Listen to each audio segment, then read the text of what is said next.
to get out of this part. For one thing, there is what they call an extrinsic and an intrinsic pathway. They sort of overlap somewhat in that the extrinsic pathway that is down here where you're talking about tissue damage, they show you a cut.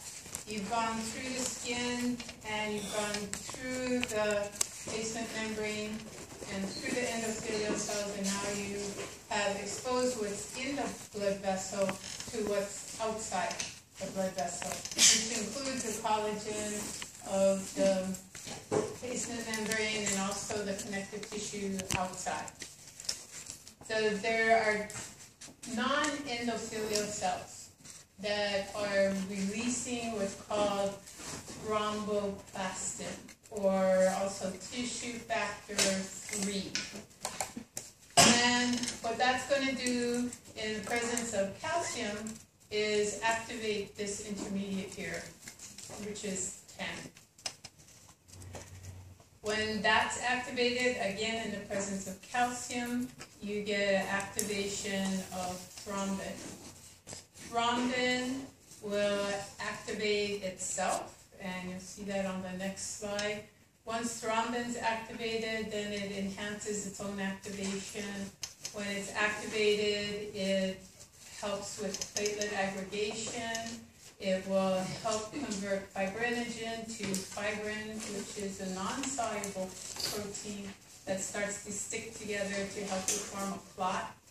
And then it also will help to enhance this other factor that will help to stabilize the clot. So I was out in the yard yesterday and I was cutting up bamboo and I got a sliver in my finger and I never even noticed it until today. I started to dig it out because I don't want it in there festering. Got it out, bled a little bit, then it looked like it was still there, so I squeezed and some blood came out, and then a little later, I see again, squeeze. All of a sudden, blood's not coming out, but this clear liquid is. So what I was doing was pushing the plasma out. The blood cells couldn't get through the clot because it was too small, the pukas were too small, but the plasma could get out. So that's the thing, you get this clot form. Because I had dug at it, I could have made it bleed again, but I wasn't really interested in doing that. Not really. Not that weird. Maybe yeah. But anyway, so you reinforce the clot, you got blood vessels in it, but small little openings where the plasma can come through. So thrombin is going to do a lot of work. Very busy little molecule. That's the extrinsic pathway. It intersects with the intrinsic pathway. Your exposed collagen here, it could be atherosclerotic plaque. We'll talk about that when we get to blood vessels and Sherwood. You get cholesterol accumulating underneath the endothelial cells, and then macrophages and smooth muscle cells invade, and they get this process going underneath the endothelial cells. And when that plaque gets big enough, it actually pops open the endothelial cells and exposes the underlying collagen, and you activate the intrinsic pathway that way. You haven't cut through anything, but you have exposed by kind of busting the connections of the endothelial cells loose. You also can have the plaque narrow the blood vessel sufficiently that you get platelet activation, because the platelets have a hard time getting through that space and stick together, and once they accidentally bump into each other, then they start releasing their chemicals that helps them stick together. You can also get the blood flowing slow enough past the occlusion that thrombin gets activated. There's a lot of different ways you can activate this. Hageman's factor, remember 12 or Hageman's factor, it's important because it's going to activate the intrinsic pathway, but it's also at the same time activating the conversion of plasminogen to plasmin. And this becomes important down here. It's going to be incorporated into the clot. And this is going to allow the clot to slowly start to dissolve. The formation outpaces the dissolving of the clot. The clot is there for enough time so that healing can occur. You can repair the problem if you had the cut through the endothelial cell. You can make all those repairs. And then the clot will slowly be dissolving, and pretty soon you've got the full space back in your vascular system. There's also released by the tissue cells another plasminogen activator, which is called a TPA, so tissue plasminogen activator. So you've got factor 12 up here, Hageman's factor activating plasmin, and then close to where the clot is being formed, you also have TPA. And this is going to then activate, and it's going to help to activate plasmin that will be incorporated into the clot. So important things, factor 12, remember that. Factor 10, which is the intermediate that the two pathways link up to. And then calcium. Calcium's involved here, here, here, and here. One way to stop the ability of blood to clot is to chelate the calcium.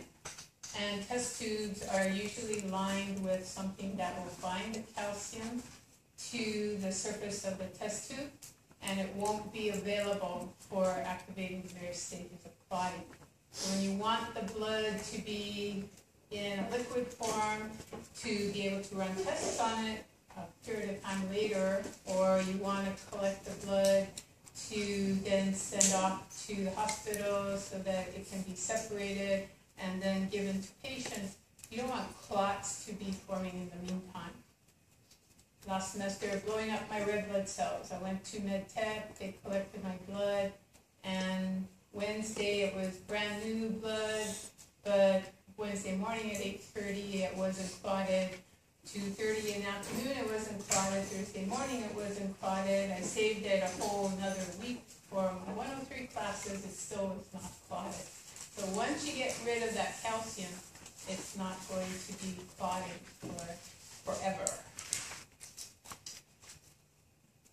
So clot formation, the final steps after the initial spasm, you have to get the clot to pull together close enough so that you limit the opening for blood to leak out, and that's clot contraction or retraction. And then the clot eventually will be removed.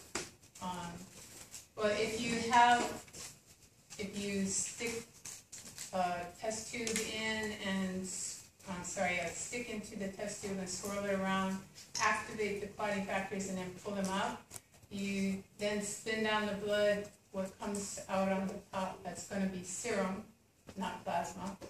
If you chelate the calcium or insert some other type of anticoagulant and prevent the clotting, technically you have serum, because plasma will clot, serum will not. True serum, though, is when you have removed all the clotting factors. Vessel repair is also promoted by platelets themselves. They release a tissue factor that helps endothelial cells to increase their mitotic rate to fill in the blanks. These are epithelial growth factors released by the platelets. So they're there to plug up the hole if you have a hole, but then also they'll help with endothelial cell repair. So clot solution. It's a slow process. The clot formation on this side, this is fast acting. The clot that's formed is going to incorporate the plasmin into the clot, and then that will slowly break it down. Thrombocytopenia, that means you don't have enough platelets. That's going to make it harder for your blood to clot. If you cut yourself, you will bleed longer. If you have an internal injury to a blood vessel, you may not leak out into the environment, but you leak internally into your tissues, and you die internal bleeding.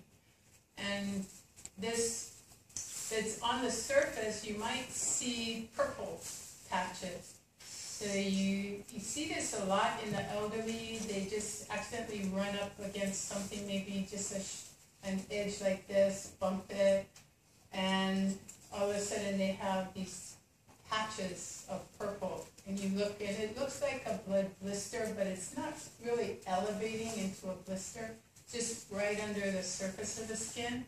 And is called thrombocytopenia purpura, which means dark purple splotches under the epidermis. So you look at people around maybe 80s and 90s, they'll have a lot of that. Even just sometimes scratching themselves, that's enough to break blood vessels under the skin and cause that purpura.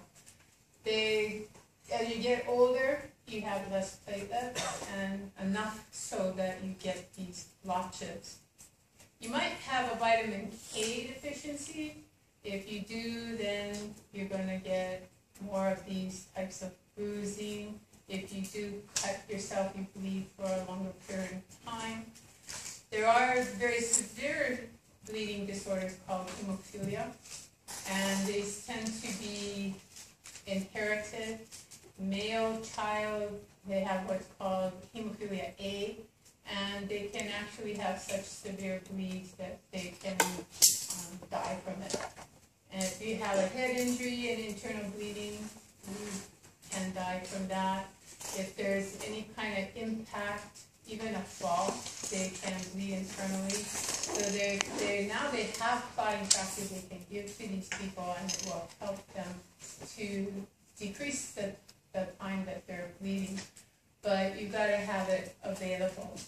And this was one of the sad things about the AIDS epidemic, was that people who got AIDS because they were drug addicts, at one time they were able to sell their blood to get money to buy the drugs. And so they gave blood, but it had the hemophilia in it. And it had the AIDS virus in it. And so when they gave the clotting factors to the individuals with hemophilia A, they came down with AIDS, HIV exposed, and usually they're so immunocompromised already from the disease that it progressed to AIDS very quickly. So factor 13, we come back to, it's not on here, Factor 13 and von Willebrand's factor, these are milder, this is not 13, this is 8. Hello. Okay, so factor 8, the people with hemophilia A, that is what they are lacking. So give them the factor 8 or give them the clotting factors themselves, and then they can clot relatively normally for the time that they need to clot. Von Willebrand's factor, this is coming out of platelets. I think that's on the earlier slide. Yeah, so it's coming out of your platelets, and it's also coming from your bone marrow, and it's coming from macrophages. What that does is it also helps to stabilize the clot. So this little black arrow was my attempt, very poorly, to show that it's anchoring the platelets to the underlying connective tissue. So von Willebrand's factor helps to stabilize the clot. The platelets themselves releasing ADP, which is adenosine diphosphate, and also thromboxane A2, which is from phospholipids in the plasma membrane. They're converted by the cyclooxygenase to down the prostaglandin pathway to thromboxane A2. That also helps to promote activation of the platelets, platelet aggregation, and also vasoconstriction, which then helps to pull everything together.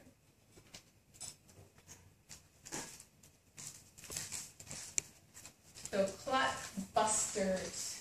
You've probably heard of some of these. Streptokinase was used to help people who had heart attacks and strokes. Many, many years ago, they thought, well, this is from the bacteria, the streptococci, and they secrete it so that they can prevent your blood from clotting and helping to keep them from moving around your body. So they isolated it and they gave it to individuals who had thrombolytic strokes or a heart attack due to a blood clot in the vascular system. They thought, well, this is going to be our magic bullet. But it turned out not to be, because it's a non-specific protein denaturer. So any protein in your body will get attacked by streptokinase. And you need protein. You got channels, you got transporters, you got muscle. It just indiscriminately breaks down proteins. So they went looking for something else. So that's where TPA came in, this tissue plasminogen activator. Instead of looking at bacteria for the solution, they looked at your endothelial cells for the solution. Found tissue plasminogen activator coming out of the endothelial cells and thought, if your endothelial cells release it, maybe it's more specific. And it turned out that it was. It was specific for plasminogen to plasmin. Plasmin breaks down the clot, and so it was a natural way of breaking down clots that are formed in your body. So now if you get symptoms of a stroke, symptoms of a heart attack, and get to the ER fast enough, they can actually infuse TPA. They can get it from transgenic bacteria and then infuse it into you, and it can break down the clot. Problem with that, we'll talk more about that when we get into the cardiovascular system, that if the clot's been there, it's a time call. How long has that clot been there? The clot's been there too long and the tissue downstream has been starved of oxygen too long. They actually do more harm than good when you get oxygen back to that tissue, because all of a sudden there's a huge inflammatory response. And the inflammatory cells release collagenases, proteases, elastases, start breaking down the tissue. So it actually can be more catastrophic if you get the clot dissolved when the tissues have been starved of oxygen for too long. So it's kind of like flip a coin, dunk and pull. Should we do it? Should we not? And usually they do it anyways. And then leeches. Sounds really creepy, gross, but they actually have medicinal value. They secrete a substance called hementin that now they can produce again via these transgenic bacteria, and it will break down clots. And it'll actually usually prevent clots from forming. That's what the leeches use it for. If you know about leeches, you have this long, what they call proboscis, and they bite you, but at the same time they're biting you, they're releasing an analgesic. So you usually don't know that they've bitten you until you see them, and then you're sort of creeped out by it. The tendency is, let's pull the leech off, but their little proboscis is in you. You don't want to be pulling them off. When they get full of your blood, they will retract and leave. So you wait patiently and they will leave. You won't have this proboscis stuck in you. So this is actually what they do now. There's a surgery. It's got a lot of swelling in that area. That means there's fluids leaking out and blood also leaking out into that area that's giving this redness. So they stick leeches on there. The leech puts its anticoagulant in there, dissolves the clot, and then sucks the clot out. And it helps with preventing the inflammation and the pressure from damaging the healing tissue. So it actually promotes healing. They used to, a long time ago, use leeches to bleed people. They thought, well, the bad stuff in you that's making you sick, let's suck your blood out and that'll bring all the toxins with it. And then they found out that wasn't too good an idea because they tended to overuse the leeches. The leeches weren't sucking the bad stuff out. They weren't putting any bad stuff in, but when they sucked the good blood out, a lot of people died because now they're hypovolemic. You suck too much blood out of them, it's a problem, you know? So they stopped using leeches, but then they realized in the past century, they can be used to help, especially now that we've got all these microsurgery techniques and somebody severs their little pinky, we can reattach it, but we can't get all the blood vessels lined up. So some of those blood vessels are going to leak, and if they cause inflammation, then the ones we have reattached aren't going to be able to have blood go through them.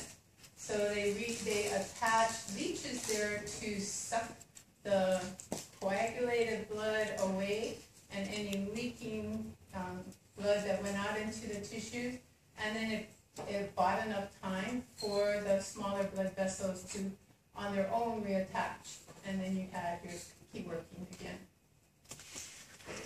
So these help to the Curaden, and then in the Amazonian leech, this fermentin.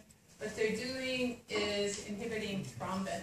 So thrombin can activate fibrinogen, then the clot can't form and the blood will remain flowing.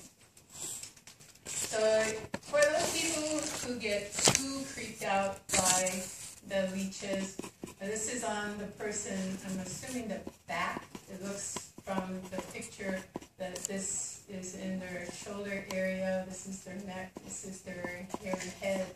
So if it's on your back, you don't feel it, you don't see it, you can tolerate it. But when it's where it's visible, then sometimes people are so creeped out they can't handle it. So they started looking for other ways to prevent coagulation.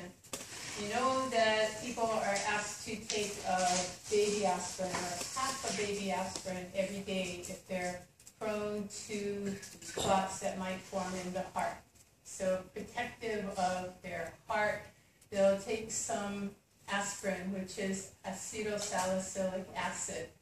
What that does is it inhibits the cyclooxygenase pathway that will end up in your thromboxane A2 product and then platelet activation and aggregation. So if you take small amounts of the aspirin on a daily basis, then you get less clotting. And for people who are being treated for a superficial blood clot, sometimes they put them on really high doses of aspirin. And then whenever they just lightly bump into something, they got huge bruises over their body. So it can be used small amounts, and it can be used in high doses when there's already a clot formation.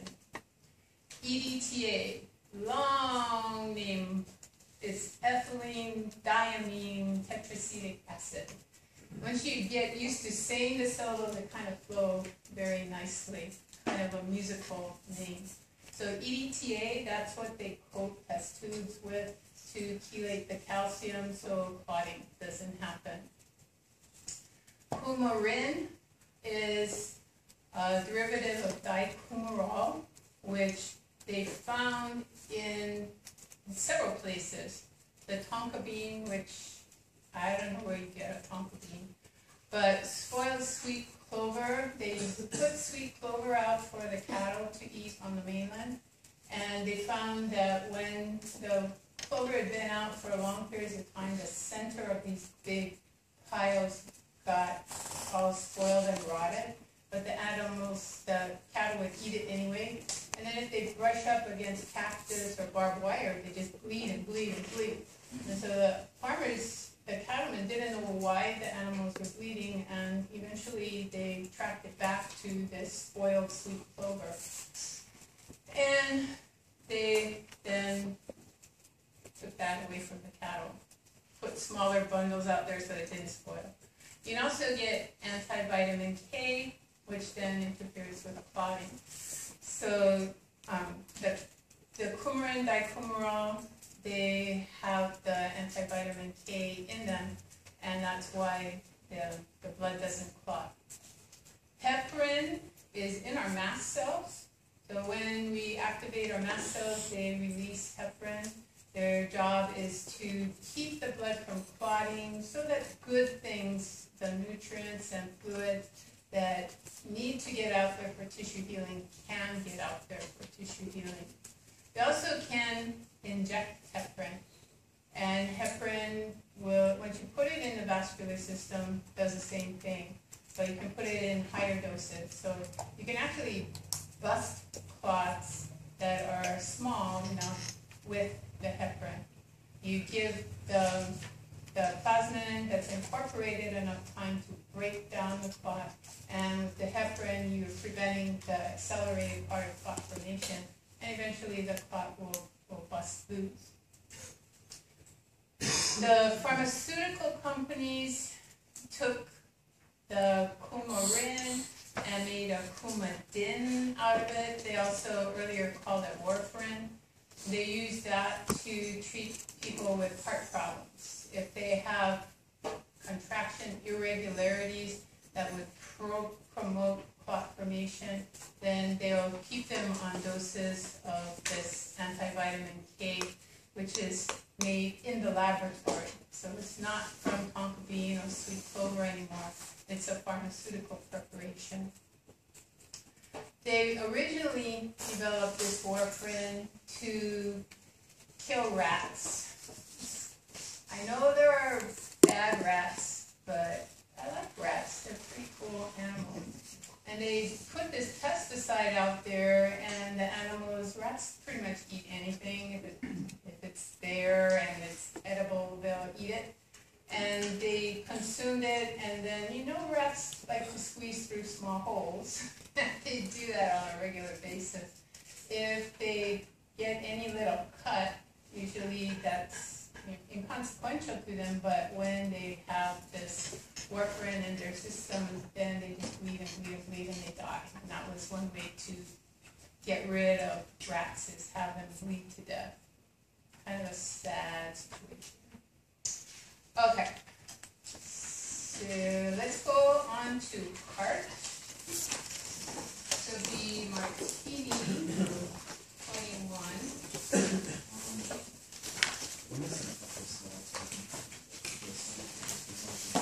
I probably deleted them on purpose. You mean, oh, they're... We're missing some. Oh, some that that you just are on presented. there. Oh, I forgot to post it. I'll post it for you. I actually have the file.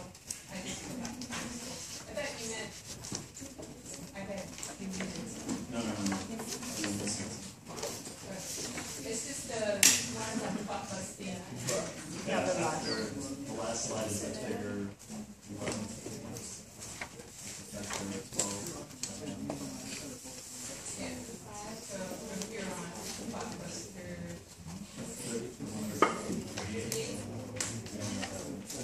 Oh, well, that's just in your textbook. That's from. I can post that too. Is this is just one survey, the last one. There's no quiz this one, I don't have the forth to the last of that file. But I had that file. Okay, so the heart. The heart is there to be a pump to generate enough pressure to keep your blood moving through your cardiovascular system. The heart pumps by 100,000 times per day, so it's a lot of work that it has to do. So it's going to have a lot of ATP that needs to produce, so it has a lot of mitochondria in it. The cardiac output, yeah, I did the 70 kilogram man. Minimal cardiac output is usually 5 liters per minute. Then if you remember the volume in the 70 kilogram man is 5 liters. So in 1 minute's time, you've got the entire blood volume going from the heart out to the circulation and then back to the heart. So one circle of your cardiovascular system each minute for the blood. If you need to exercise and maintain a high cardiac output, you can usually successfully increase that cardiac output 6 times. So take 5 liters and go up to 30 liters per minute. At the high rates, you start to lose efficiency. So there's 2 ways to increase cardiac output. One is to increase heart rate, and the other is to increase stroke volume. So this is the volume per beat, and this is the number of beats. So cardiac output equal to heart rate times stroke volume. So memorize that.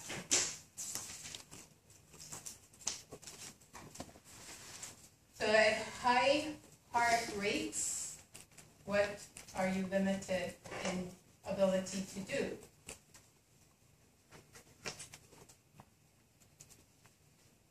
Okay, too early to ask that question. Huh?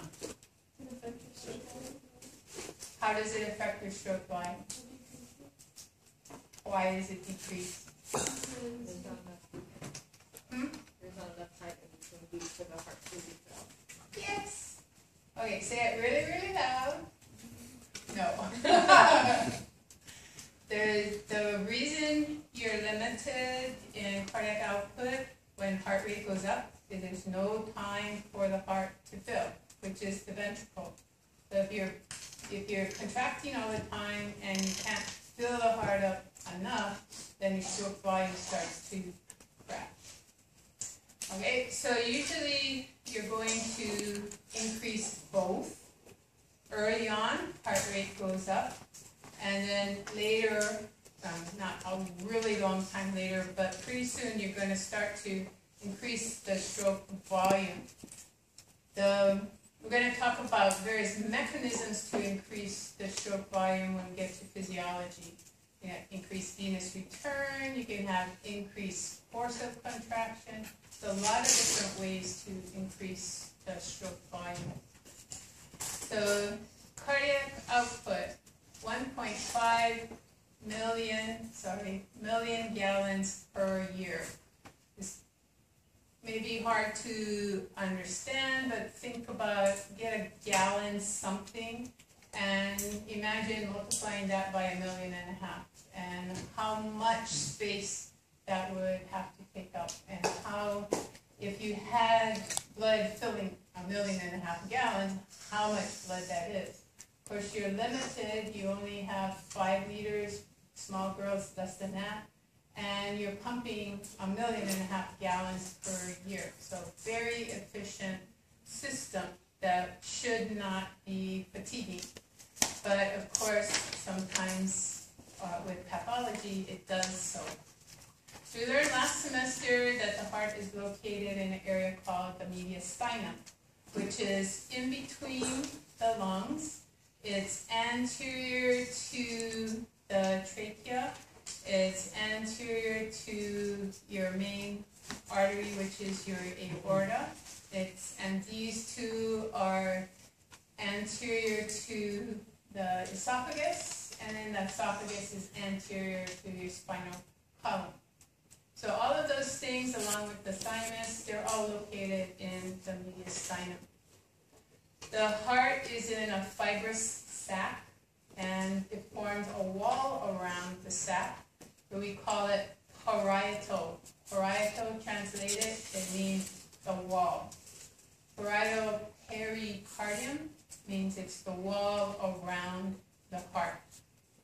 There is also a visceral pericardium that we'll see on a later slide.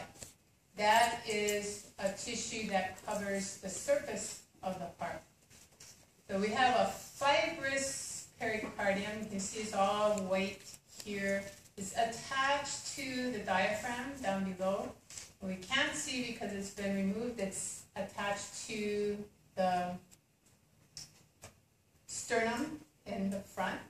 It will also be attached to the lungs laterally and then attached to the structures behind.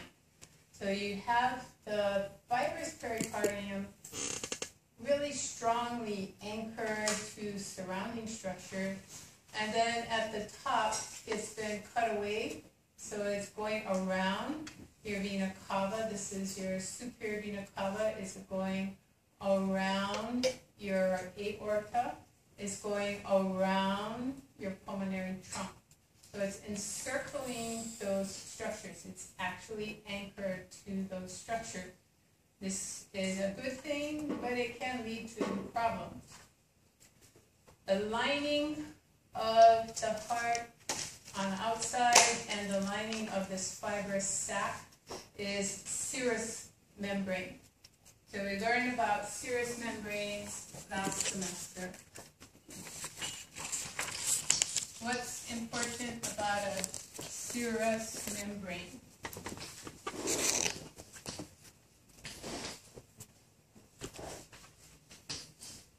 What does it look like? What kind of cells make up a serous membrane? Oh, it's so long ago! Are these something that you want on the surface of your body? No. Why? Somebody said it over here, they're too thin. So what's the thinnest type of cell you have? Simple squamous. These are simple squamous cells that are all knitted together to form a tissue. So a serous membrane is all these simple squamous cells attached together. You got simple squamous cell on the heart, simple squamous cell in the sac. These are taking fluids from the blood and then secreting in between the two layers. And that in the area between, that's going to form your pericardial cavity. And we're going to see that right here. So the heart develops as though it's your fist punching into a round serous membrane. When it punches into the little balloon of serous cells, the cells that it comes in contact with adhere to the surface of the heart, and the other side is not coming in contact with the heart because there's fluid in there, but it's coming in contact with the connective tissue. So you've got, they say, an airspace, but that's because this is a balloon. And you've got a visceral pericardium, or visceral balloon, and then you've got a parietal pericardium, or your parietal balloon. And then the space in between is what you're seeing here. They put a retractor in there and kind of separated the two.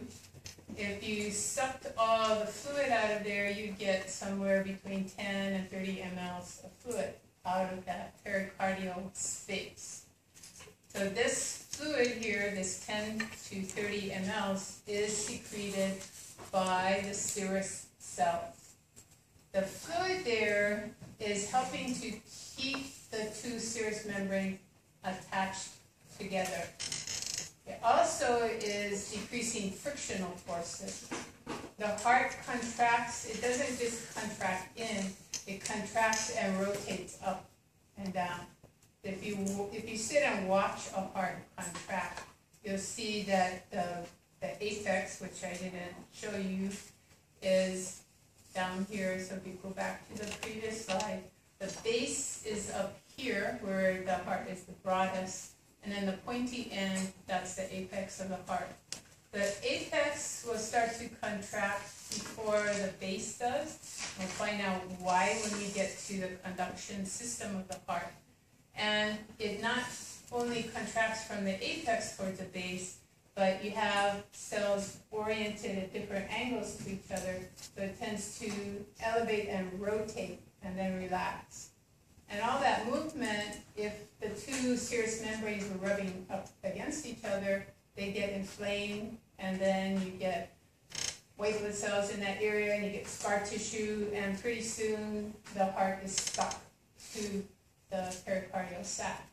So pericarditis, that's the problem when this fluid isn't sufficient to decrease the frictional forces, or it's changed enough so it doesn't decrease the frictional forces.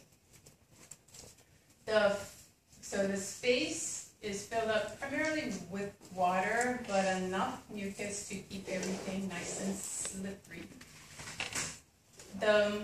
And a better picture of how the fibrous pericardium is attached to the main arteries that are leaving the heart and the superior vena cava, but behind you'd also be attached to the inferior vena cava.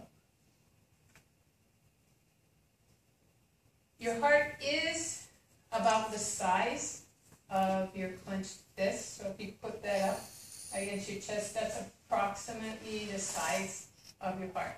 So not very big, but able to do this massive amount of work that it has to do. So serous,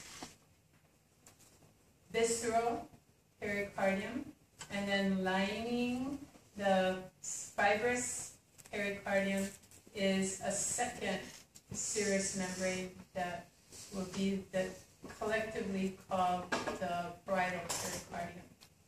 Can your heart get bigger?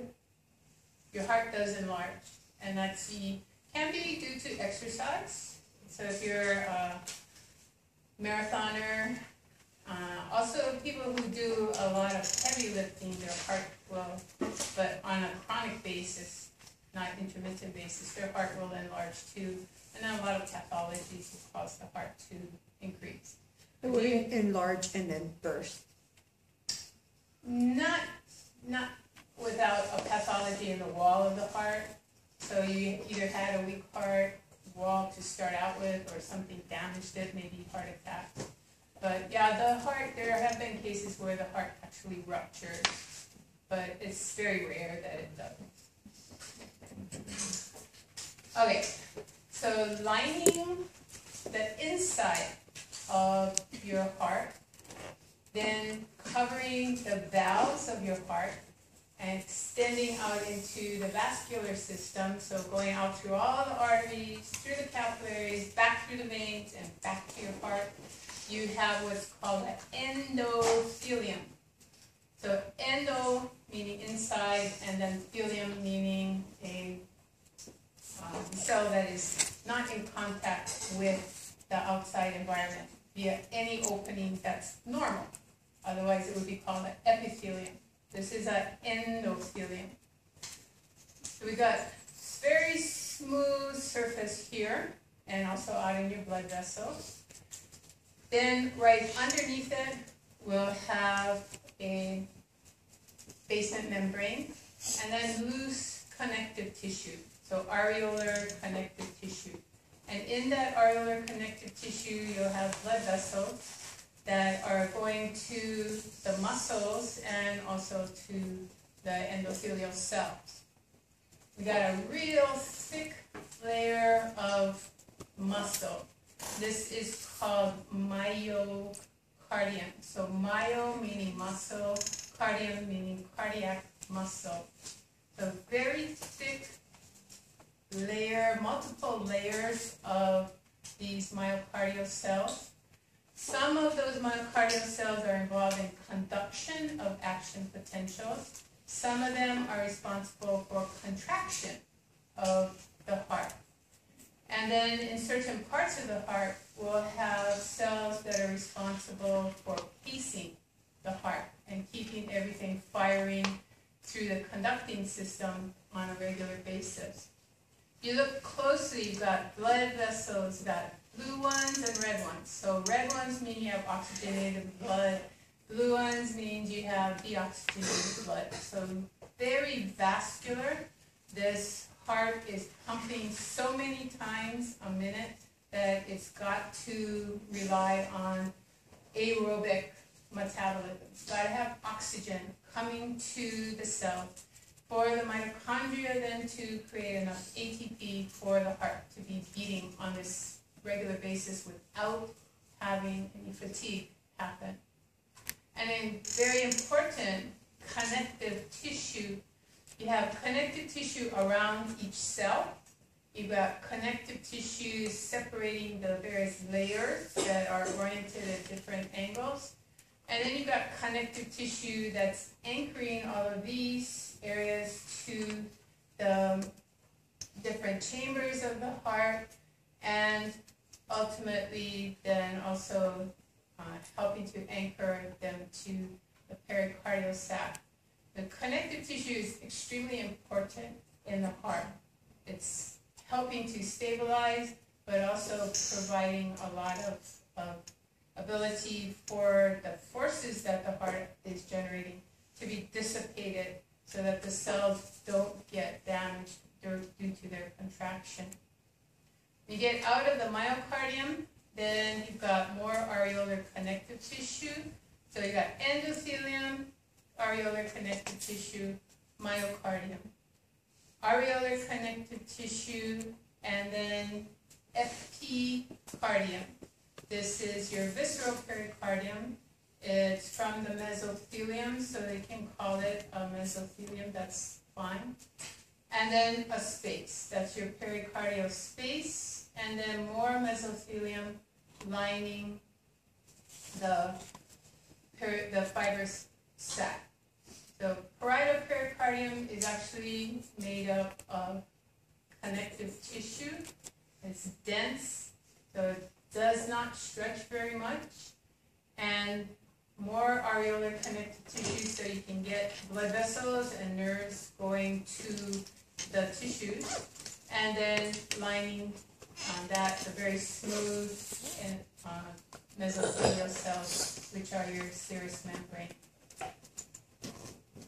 So if you're weak on your muscle anatomy, go back and read that chapter. That was the next slide. I pulled that out. The connective tissue is, as I said, around the cells and then between the layers of the myocardium. Ultimately, they form what's referred to as the fibrous skeleton of the heart. The fibrous skeleton of the heart is going to support the valves. It's going to separate the atria from the ventricles and right enough atria from each other. And it also is going to be the inside of all the cusps that are the valves between the atria and the ventricle. The cardiocytes, the cells of the heart, they are all modified and have specific jobs in the heart. They'll be pacemakers to tell you how fast the heart rate should be going.